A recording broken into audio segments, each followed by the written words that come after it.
Hello बच्चों, let's read this question.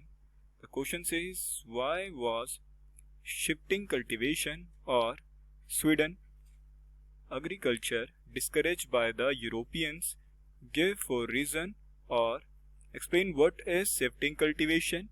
Why did European foresters regard this practice as a harmful for forest? देखो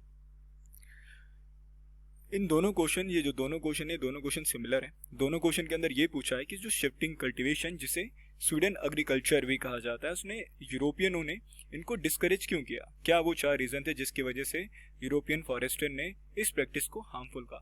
देखो, इसको जानने से पहले हम सबसे पहले की कंसेप्ट की बात करते हैं। तो की कंसेप्ट में आज हम जानेंगे शिफ्टिंग कल्टीवेशन के बारे में। देखो, शिफ्टिंग कल्टीवेशन क्या होता है?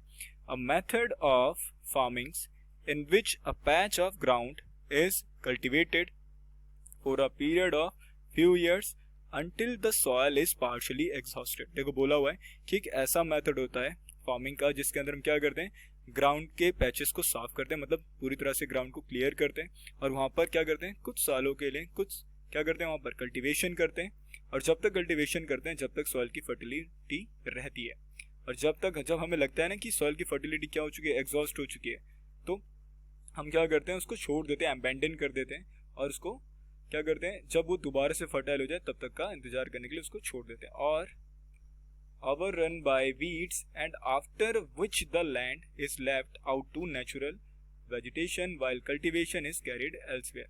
तो वही बोला था ना कि लैंड को क्या कर दिया जाता है, अबैंडन कर दिया जाता है, और अबैंडन करने के बाद उसको दोबारा फर्टाइल होने के लिए छोड़ दिया जाता है। और फिर उसके बाद जितने भी शिफ्टिंग कल्टीवेटर्स होते हैं वो किसी और जमीन पर जाकर सेम यही प्रोसेस करने लगते हैं।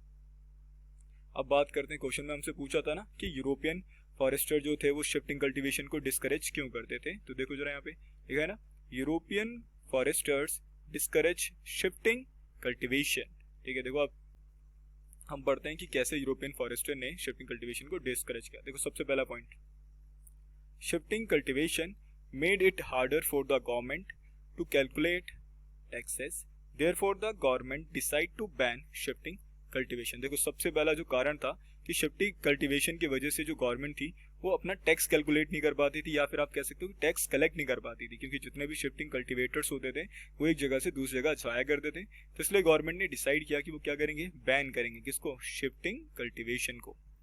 अब बात करते हैं सेकेंड पॉइंट की। European foresters regarded this practice as harmful for the forest. They felt then land which was used for cultivation every few years could not grow trees for railway lines timber। देखो, वो बोला है ना कि European forester का ऐसा मानना था कि ये प्रैक्टिस हार्मफुल इसलिए क्योंकि फॉरेस्ट, ज़्यादातर जितने भी फॉरेस्ट है ना उन सबको साफ किया जाता था, जिसकी वजह से जो प्रीमियम ट्रीज थे वो भी कट जाते थे। और इसके अलावा बोला जाता है कि जब इन ज़मीनों का इस्तेमाल कल्टीवेशन के लिए किया जाता था तो इस पे जो बार बार जो है, जितने भी हमारे जैसे सबसे उस वक्त जो सबसे स्पेसिफिक जो लकड़ियों का ज़्यादा इस्तेमाल होता था वो टिम्बर था। तो अब टिम्बर किस लिए चाहिए थी, स्लीपर्स के लिए, है ना। स्लीपर्स का मतलब होता है रेलवे लाइन बिछाने के लिए। तो इसलिए अब वहाँ पर जो टिम्बर्स की रिक्वायरमेंट थी वो पूरी नहीं हो पाती, क्योंकि एकदम से साल भर के अंदर उगा कर हम एकदम से तो उगा नहीं सकते थे। तो देखो जरा third point, there was also the added danger of flames spreading burning valuable timber. देखो, कभी कभी इस बात का भी डर लगा रहता था, कभी कभी फॉरेस्ट फायर का, या फिर कभी कभी जो एक्सटर्नल फायर रहती थी वो जंगल में जब लग जाती थी तो पूरा जंगल क्या कर देता था, जल जाता था, जिसकी वजह से जितने भी वैल्यूएबल टिम्बर थे वो भी जल जाया करते थे। अब बात करते हैं फोर्थ पॉइंट की। British government wanted to rule over a settled population. और चौथा रीजन ये था कि जो ब्रिटिश गवर्नमेंट थी वो वहाँ पर सेटल्ड पॉपुलेशन पर क्या करना चाहती थी, रूल करना चाहती थी। I hope you understand it well. Best of luck.